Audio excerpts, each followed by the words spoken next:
Well, good morning, good afternoon, or good evening, depending on where you are joining us today for session 39 of our Forging Forward of virtual philanthropic conference series focused on idea sharing, innovative solutions, and a path forward. I'm your host, Brian Crimmins, Global Managing Partner of 100 and the CEO of Changing Our World.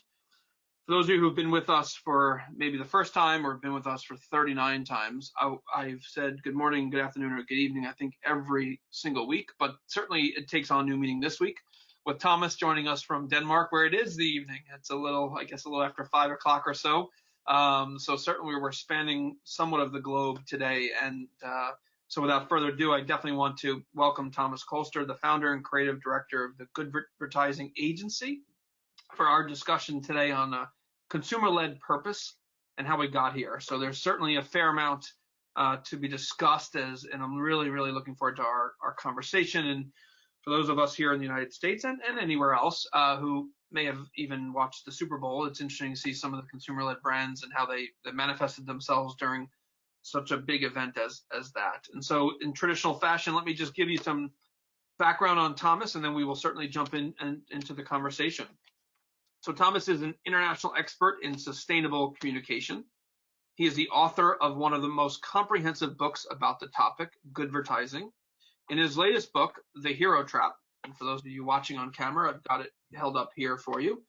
The Hero Trap, Thomas introduces the idea that the future of brand purpose should not be driven by brands themselves, but instead lies in empowering consumers and individuals to pursue their own individual purpose and dreams. He suggests that brands must be answering for people, question of who you can help them become.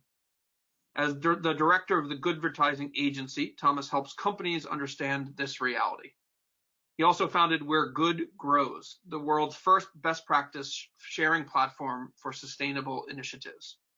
He's an experienced keynote speaker, featured at such events as South by Southwest and Sustainable Brands, a columnist for The Guardian and several other publications, and a regular judge at international awards.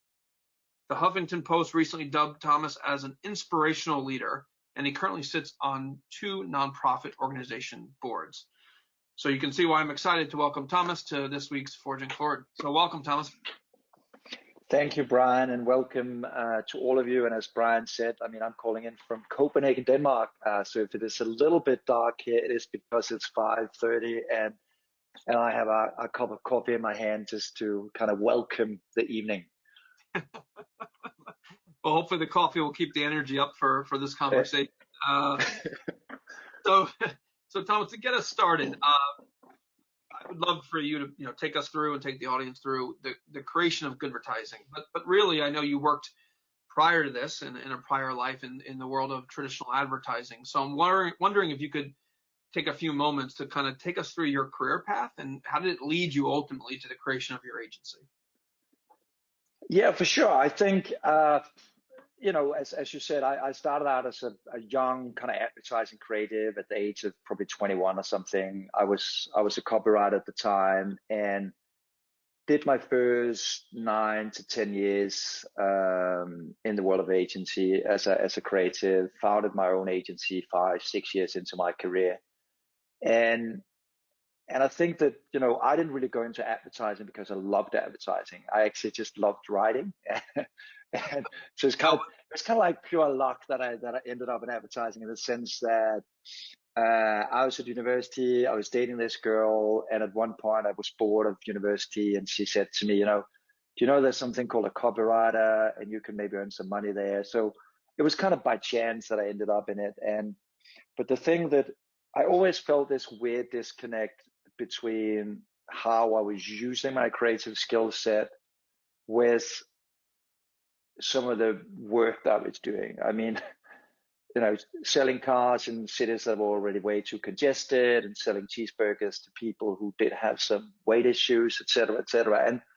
But my pivot was, and the whole career change for me was that we were hosting the climate summit here in Copenhagen. So we had, all the big guys there. Barack Obama was here. We had Tony Blair and all these guys. And obviously hosting the climate summit, we probably had as Danes, I think the whole world was watching as well, quite high expectations of the outcome. But as we all know, nothing really happened. And I think this was probably the first time that I felt provoked enough to say, hey, wait a moment, what if brands stood up to the challenge? And so that kind of led me to write Goodvertising, and which at the time was the concept was sort of fairly new, in the sense that using commercial brands as platforms for change wasn't that common. I mean, it was typically like the Ben and Jerry's and the Doves of this world that was doing things like this. So that was, it wasn't actually really, in a way, I kind of jokingly say that, as a copywriter, it's probably not the most innovative thing to write a book. That's kind of what you do as copywriters. Like art directors always end up doing a photo book of sorts. But for me, the thing I really felt was, for once, I could actually combine what I loved doing with my creative work with something that really kind of added meaning to my life. And so that was what I felt compelled by. And that was the movement that I sort of kickstarted, because suddenly a lot of people in the industry felt really connected to that thought as well, that they felt that same stomach wrenching, like, I wish I could kind of combine the two. Right. And then at the same time, there was this, surge that you have experienced as well, this surge in there's this pressure rising towards commercial companies to respond to a lot of these social and environmental challenges that unfortunately just have especially when we talk about climate, still is on the rise, unfortunately. No, sure, definitely. And if you could take me through, how was good? I know, but I want to make sure our audience understands. Your Goodvertising book was very well received, as the Hero Trap now is. But tell me, what was the initial reaction? What was some of with Goodvertising? And I know it sort of sprung you into obviously doing a lot of speaking. But just give us a window into how that was received at the time. Yeah. So one of the interesting things was, when we're putting all these cases together in the book, it was, and it might sound odd today, but it was actually difficult to find a lot of good substantial cases of brands that was doing something meaningful. And at the same time, we also wanted to pay credit to a lot of that great work that nonprofits and foundations had been doing, because I think obviously a lot of that hard work in terms of really creating impact has since been taken over by a lot of these kind of brands. A lot of that stuff has been assimilated. So in a way, the book kind of both features a lot of great cases from foundations and nonprofits, but obviously from brands as well. But I remember when the book came out, it was kind of weird, because it wasn't really like a discussion point at that time in the industry. So I wasn't really in the beginning invited to a lot of the festivals and all that stuff in the advertising world. But a lot of the people who started inviting me was the sustainability people who had been working on a lot of these issues for quite some time, but felt that they lacked somebody who would kind of take their side, who would share the importance of their work in a language that the marketeers could understand, that maybe the CEO could understand. So yeah, so my first my kind of first nice community for that book was in fact the sustainability people, and I'm so incredibly happy about it today, because for me, this is all about impact. This is all about how do we create real change. And I think the advertising community have so much still to learn from the impact-focused approach to how we create the necessary transformation. Well said. It's a perfect tee up to sort of my next question, which is the concept of purpose, and has been evolving. You took us through your own perspective of that with your initial book, but would love to take a step even further back from there and get your perspective on where have we been on this whole consumer-led purpose, even if it's been a journey for 40 plus years, we all know that, but even the last 10, if you think of it from that standpoint, Thomas, where have we been and where are we at this moment, and what do you think the future holds for us? Yeah, I mean, for me, I was a big advocate for purpose, and in some ways I still am. I just think that it sort of needs to evolve. It's almost like in the beginning, as I said, there was very few companies that kind of came across as purposeful, as somebody who stood up and wanted to, fight climate change, etc. And the likes of Patagonia and obviously early examples of Anita Roddick who founded Body Shop, and so there are a couple of companies that kind of went on that journey towards purpose. Lifebuoy, and I mean we know a lot of those examples, and I think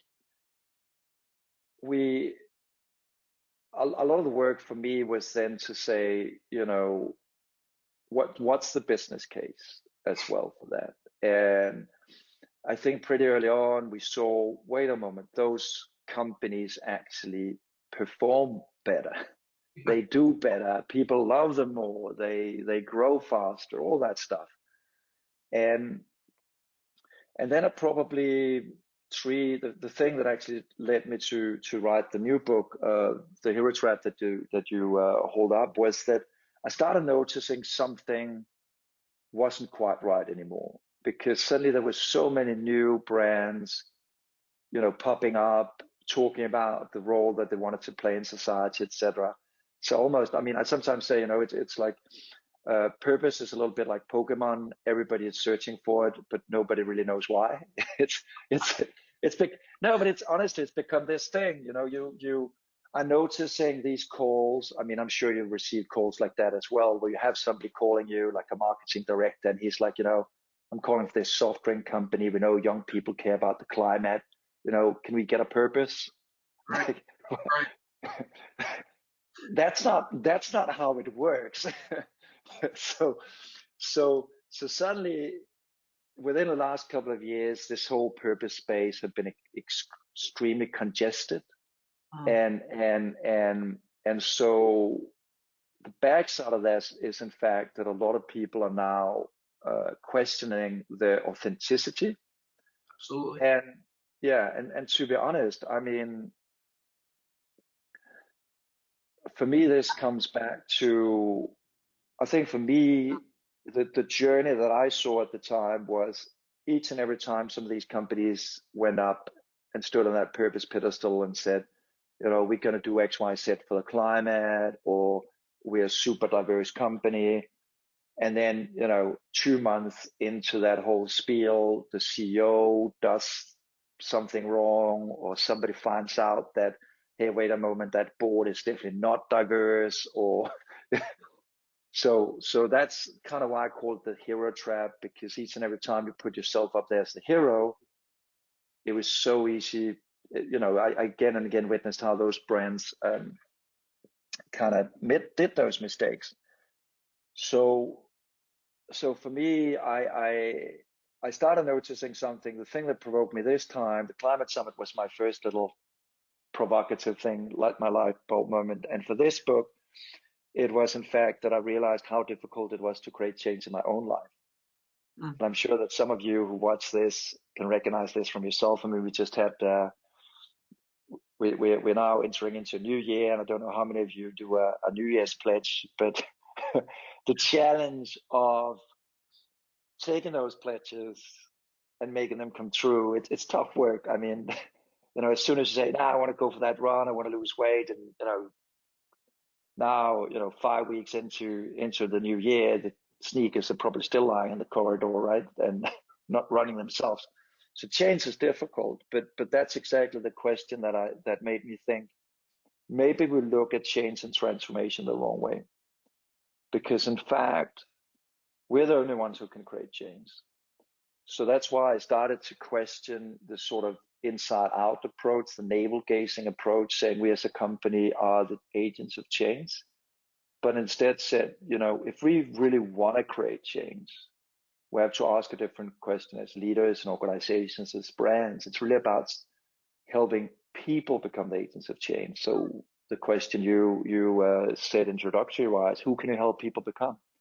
Yeah. And by doing that, you're much more effective. It's kind of moving from being a preacher to being a coach. It's interesting, Thomas, and you're leading me into my next question perfectly about taking it a little deeper. But the part earlier in the conversation you were talking about nonprofits, and many things that nonprofits have going for them. One thing that I find empowering about working with them is that there's they're in service of. It's in their DNA. I mean, some have lost their way. There's no doubt. As you said, it's hard. But their natural tendency is to be in service of those that they're providing, whether it's education, healthcare, social, whatever it might be. And in many respects, what you're talking about in the whole kind of purpose movement that I've seen is for profits is about finding that what are they in service of, to be honest. And that's what I loved about the who can you help people become question that you've put forth in the Hero Trap book. That's what in reading your book, I kept finding myself coming back to that, because in the work we've done over the years, oftentimes we find ourselves putting partnerships together hopefully for the better. And there was often this in the beginning, I'm talking 10, 12 years ago, there was a thought by the nonprofits of what do we have to offer, Yeah. And I think it's what's come about over the last few years, I think is something more powerful than their programs. And the partner is actually, in many respects, the ability to help their for-profit partners understand what their true mission could be about.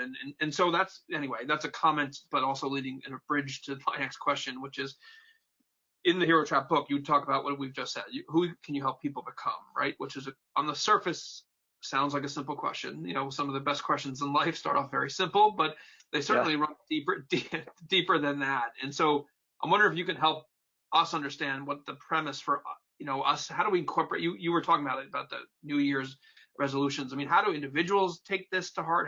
And even if you want, keep going with where you were, if you don't mind. Like, how do companies take this to heart? It's such a fascinating question. Yeah, I think there's a couple of things to what you said. I mean, in a way, I very much see it as a evolution when we talk about what has happened over the last decade. In a way, I see it as an evolution of purpose, in the sense that, for quite some time, we bought into this sort of societal difference, this idea of buying into a purposeful company that delivered some sort of societal benefit.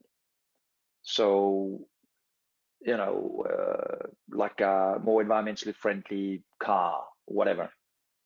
I think the shift we're seeing, and I'm sure that some of the people who joined today who works in nonprofits will probably also be able to recognize this. But what I've seen now, especially with young people today, is that everybody can claim to play a big role in your life, but if I cannot see it, if I cannot feel that difference. And one of the big questions I often ask when I work with organizations or leaders and brands is, in fact, who have played a meaningful difference in your life? Who has actually helped you change? Whether that's you learned a new skill, made you healthier, made you think about new things. Because I think that's the true leadership. So in the book, I very much talk about, transformational organizations that have a laser sharp focus on the change that they can enable in people's lives. Because I do see this shift that, let's use Tom's shoes as an example. I mean, Tom's, for those of you who don't know Tom's shoes, it was like, buy one, get one. So you donate a pair of shoes to people who were, I think it was in Bolivia or somewhere they started, and obviously the business model has been pivoted into many different areas, eyeglasses, water, etc. But I think today the challenge of a model like that is, people don't just want to buy that sort of, that logo. I'm a I'm I'm a generous person. You need to kind of you need to kind of work for it a little bit, and I think that's also the sort of self-actualization, the development part of the who can you help people become, that people actually want to play a part. And I see this a lot in company programs as well, that that I think the successful kind of corporate nonprofit programs with employees put people out there in something that they're actually passionate about. It doesn't really make a lot of sense to take an IT guy and make him clean up a beach necessarily, but putting his coding skills to good use makes so much sense. Yeah. So I think we're seeing this pivot. Young people don't just want to buy that T-shirt that says, I'm supporting the whales. They actually want to go out there. They want to do their part. So there's a shift happening, definitely in the market at the moment. Yeah, I can't help but think of the word authentic, or being, authenticity is it's sort of the undercurrent of what you've talked about too, and the value add. I mean, your example of the IT person, going out and cleaning a beach versus putting his or her IT skills to use in a way that might even impact, just better suited. So kind of knowing yourself as part of this process as well, both as an individual but also as a company, and what you're good at, I should say. I was interested in your thoughts on the hero trap concept applying to different companies and brands. And so I'm wondering how, because I think we've got, I shouldn't say, I know we've got, less consumer facing companies that may be listening to this or listening to the recording, maybe B2B type of brands. Any thoughts or any advice on how the hero trap, your book, your thoughts, your experiences apply to them? Yes, definitely. I think you actually mentioned it a little bit, the sense that what is it that goes wrong at the moment? I mean, I think a lot of people came to purpose because they were seeing, they felt they weren't really delivering to the customers. And I think it's really about finding that kind of meaningful role to play in people's lives, whether you're a B2B company, a B2C company, whether you're a leader, whether you're a nonprofit. And so for me, it's really being extremely clear about that role. And for B2B companies, it's exactly the same thing. Understanding that human side of your customers and what it is that they want to achieve. Just the other day, I had a conversation. It's actually a Danish company called Ørsted, so they do offshore windmills, and one of the things they talk about is really to help people in this green energy transition. So even though they're not selling a windmill to me, but they're selling windmills to governments, to businesses, but in essence, kind of getting in under the skin of everyone and giving everybody a possibility to be part of that journey. Because as a citizen, I can put pressure on my government. I can put pressure on the businesses that I don't feel are part of that renewable transition. So in that sense, I think it's as relevant for these companies. And I think where they lose is not because they don't necessarily have a sense of purpose. I think they lack this. They lack this meaningful role to play in people's lives, because it's not enough to go out and say, we are the most diverse company in the world. I think what they need to do is, and I think especially now with the climate in the US, is to help people fight their own biases, to battle some of the stereotypes that some of us are dealing with on a day-to-day basis. And the brands that can help us do that, I think, are the ones that are going to win our hearts and minds. Great point. Great point. And piggybacking a bit of where you just were, my next question: with the pandemic, it's brought so much change to organizations and individuals. We all certainly know that, and continues to bring change. Wonder if you could give me your thoughts on how self-actualization is giving brands a bit of where we've been, but the opportunity to help consumers grasp the concept of what we are not buying, and it's better. The better things in life are not products and kind of things. So I'm curious, and I've got a level part to this question, but I'll start there. I mean, what's your thoughts on how brands can provide that opportunity for help consumers understand that? It's kind of interesting to see, because the book came out in June, so launching a book in the midst of the pandemic, and obviously the writing process 3 years prior, and I remember I had this call in May with the publisher, and the publisher was like, "Oh, should we do a foreword to kind of add context to what's happening right now and what's going to change?" And because at that stage, what I could see was, in fact, that people weren't just buying into this sort of better world, but a better me. But what we witnessed during this pandemic is, in fact, that I think YouTube in one of their surveys called it the sourdough phenomena, that suddenly we've all embraced this thing about baking and suddenly wanting to play guitar again, or spending time with friends, or all these things that actually are at the very core of self-actualization, of following our passions. And I think this is where there are so many untapped business opportunities. I can just give you a few examples. So one of the companies I interview in the book is actually out of the US, and they're called District Vision, and started by two young guys, Tom and Max, so the typical startup guys, in the early 30s, whatever, and their insight in the beginning was they looked at running glasses. So apparently glasses you wear when you're running. I didn't know that I needed that, but anyways, people apparently do. But in fact, the thing they said, okay, let's do some that are a little bit more beautifully designed. But what they essentially went out and sold was what they called mindful running. This idea that if you don't connect your mind with your body, you're going to be a lousy runner. And I think a lot of us have felt that when we have that to the next lamppost type feeling, and you give up and you're like, so your mind is playing tricks with you. And what they've done is they do mindful running classes. Right now they actually have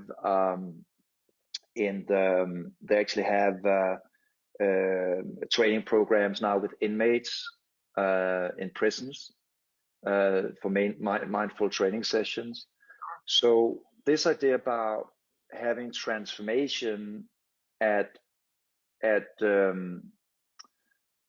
your core offering will eventually make it possible for you to charge for it. And if you look at a company like IKEA that we know for these kind of flat pack furniture and all that stuff, in a way, just up the road from where I live now, they have a sort of because they always have these mega malls. That's what they're known for, these like labyrinth type warehouses. But just up here, they have like a small design studio, and they have like 15 designers sitting at a laptop, and you can go in there and they help you design a home. So they help you design a better living at home experience, which is super clever. The whole thing is being delivered to your doorstep. So I think those brands who get that, and even the same thing I see with cities at the moment. I think unfortunately our cities for an extended period of time have really just been designed as shopping experiences. It was all about consuming. There wasn't actually a lot you could do in a city unless you paid. And what I see now across cities is, in fact, that city planners are starting to look at the whole life of a citizen, and they do these outdoor exercise stations, bike lanes, all these things, which is a way for city planners to look at how can they make us as citizens more healthy. And I think that's the sort of mindset I'm really excited about, because it moves the business model away from just selling stuff to actually selling something that I truly feel adds value to our lives. And I think the COVID-19 have shown that that's the most basic thing. We're not driven by status or money. We're driven by passions. That was the thing that made me pivot away from was at the time was a much more highly paid advertising position into into kind of trying to do an impact and combining creativity with impact. Yeah, well said. Thomas, I would love your thoughts on where do you think those in the position, the CMO types, on the pendulum of understanding what you just went through. I loved your city example. I hadn't thought of it in that context. There's not a lot. For those who don't know, I'm not far from New York City. My mind quickly went there, and I thought to your comment of there's not much to do in New York City if you're not spending some money. But and we're thankfully changing some of that, and many of the things we're getting there. I'll put it that way. But I'm curious, where do you think the typical CMO is on that pendulum? I mean, do you think they're understanding that? Do you think it's still, no, let's just drive towards selling the product? Are we, were we at 10% understood that 5 years ago? I don't want to put these, numbers or thoughts, but where do you think we are on that pendulum? And are we picking up speed or are we slowing down? What's your thought about the future direction of this? I think at the moment, more and more CMOs are beginning to understand the concept of purpose. I think a lot of them do it wrong. I think a lot of them have difficulties understanding a lot of these challenges around sustainability. I don't think they take it seriously enough. I mean, if you look at a lot of the FMCG companies and the issues they have around packaging, for example, I don't think they're putting enough effort into it. I don't think they are taking the food movement towards kind of cleaner eating, towards regenerative agriculture. A lot of these things they're not taking seriously enough, and I definitely don't think they're taking the whole climate emergency seriously enough. So I think there's a long way for them to go, and I think one of the things that I often bring up is, in fact, we've all seen the fate of brick and mortar stores, which is not just happening in the US. It's a global phenomenon right now, and I think this ties back to a lack of a meaningful role to play in people's lives. Because if all you're doing is selling product at a price, why should I engage with your store? If I'm like, why do I want to bother going down to a store and dealing often with not very highly educated staff? So you're not really getting anything out of it. And I think this is a really big missed opportunity for brands to understand that they need to deliver a more transformative experience when you go down in the stores. And for example, there's a newish sports retailer that started out in Canada and now have 3 stores in the US. In fact, it's called Respect Your Universe. And one of the things they have put in place, they don't kind of drum the typical, this is about the athlete and it's about the sport. So they're there to help people no matter what their goals are in life and sports. So they're there for probably 99% of us who doesn't necessarily identify ourselves with Tiger Woods or whoever it is. I mean, but we might want to lose weight. We might want to do it just to get our mind off something else. And one of the things they have in their stores is they have these community happenings where, let's say you are passionate about kickboxing. You look like the guy who does a little bit of kickboxing, Brian. So you're passionate about that. And now if you get enough of your friends in the community to come and join, you can borrow the Respect Your Universe store for a little kickboxing session. So I think it's really about understanding that shift in mindset and understanding that, stuff is commodities. So unless you add that extra little value or meaning to it, you don't really have a role to play in my life. Sure. That's a good point. My last official question for you, Thomas, is hopefully try to end here on a high note, which is who's doing this well? Who do you look up to and say, man, they've really got this figured out? for me, the ones that I really love are the ones that have an extremely clear promise. So I don't actually call it a purpose. I want to call it a promise because I think in many aspects, purpose might be a word that's too big for its own good. A promise is more like, this is who I can help you become. This is what you can get out of this. This is where we can be beneficial for each other. And when you have that sort of laser sharp focus, you're not going out and saying, we want to do good for people and planet, or we want to do something good for our oceans. But the more specific you can be, the easier it is to create change. And I think we can recognize that from our own lives also, that, if you want to run a marathon, you want to, kind of do that in 10Ks, 15Ks, whatever it is. So let me give you one example that I really love. It's a health insurance company, and they actually started out in South Africa, and their promise is to incentivize people to live healthier. So it's a very, very clear promise.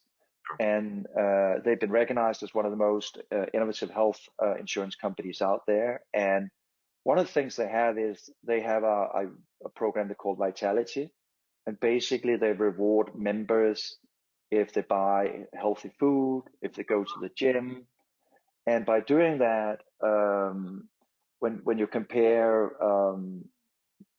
people who don't take part of the program with people who take part of the program, the people who take part of the program exercise 4.8 days more per month, which adds up. I'd be happy.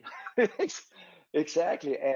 And secondly, when we talk about, which is something I've had a keen interest in from the very first book, the business case behind, having a clear mission or adding meaning in people's lives, they even have 30% less hospitalization costs. So it's actually also good for the business. So those examples for me are really crucial. And the last thing I want to connect to that is that we did a survey, or we did a piece of research where we looked at classical purposeful companies. One of them was Budweiser last year at Super Bowl. They aired this ad where they talked about their commitments towards renewable energy, so supporting windmill parks and offsetting the brewing process. So, and they said, this is for a better world, or brewing for a better world, or whatever the tagline was. And when you compare that to transformative messaging, the difference between the two is that people feel 29.5% more motivated than average by the campaigning, by the brands that tell you, this is who we can help you become, rather than the company talking about its own accolades. That's a big number. Yeah. And the same goes for nonprofits. In fact, I mean, there was a campaign out of UK from an organization called Sports UK. They ran a campaign called This Girl Can, which was basically about getting women who, in a way, the same insight as I talked about with respect to universe, but women who doesn't really see themselves as, your typical, sports person. They're not, they don't fancy sports that much, but they will love to go for a walk with their friends, or they'd like to go for like a small, whatever. And for them just to get up there to exercise, and that campaign again from Sports UK was extremely successful in getting a target group that didn't see themselves as somebody who would like to exercise, leaving the couch and getting up there. So I think there's much that can be learned both in the nonprofit space and in the kind of more kind of corporate brand world, if you embrace this sort of transformative leadership thinking. Sure. And to bring it full circle too, as you gave two great examples there of where it can help make the individual person better and healthier, and then the example you gave too of in the setting of a company, the less hospitalizations, the more they're committed. I mean, it works on both levels, being very sort of circular in nature in terms of the feeling good, doing good work, contributing to. I mean, all this starts that sort of hamster wheel in a good way of everything moving in the direction, momentum for the better, which is certainly terrific. So first of all, thank you, Thomas, for taking the time out of your day, particularly late in the Friday afternoon, early evening for you. So I understand that, and I appreciate you carving out time to certainly join us today and share your wisdom with us. So thank you for that. And in customary fashion for us, just any final thoughts, any words of wisdom for those listening today or who will listen to the recording afterwards. Any final thoughts from your perspective?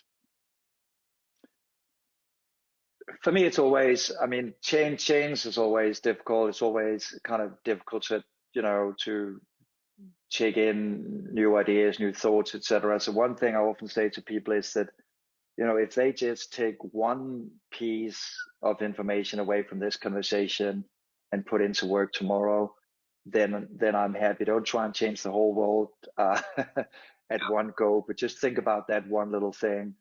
And one piece of advice I usually share is, which is very simple, when you do your communication or when you look at the brand or the organization you work for, try to avoid the hero trap. And it's really basic. It's just stop pitching yourself as the hero. Stop talking about all the great stuff you as an organization are doing, but really try and understand how can you turn your customers, your nonprofit partners, your business partners into the heroes in their lives. And it's a very simple advice. And if I'd be happy if people just embrace that tomorrow morning not tomorrow morning because it's Saturday, but Monday morning when they go back to work.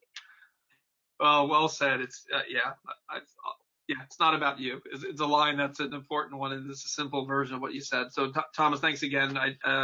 For those of you who may not have caught it, The Hero Trap is his latest book. I've read this one, and I'm working backwards to Goodvertising, so can't wait. I've got here in the States, we've got a nice long weekend coming up with Monday being a holiday, so may add that to the Goodvertising to the reading list this weekend. So thanks again, Thomas. This was really enjoyed it. I knew I would, and hopefully for all of you listening today or listening to the recording, you've learned, as he said, one thing you can take away with you. From our standpoint, Forging Forward will continue with as its name says, and we will continue next week, same time, same place. I'm excited to say our title for next week will be Making Data Analytics Work for You.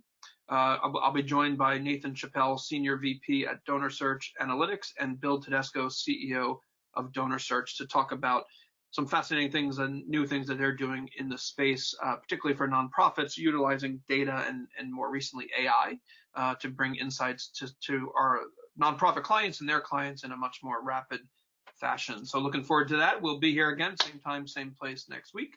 Thank you all again for joining us today. Continue to stay healthy, stay well, and hope everybody has a lovely weekend. Thanks, Thomas.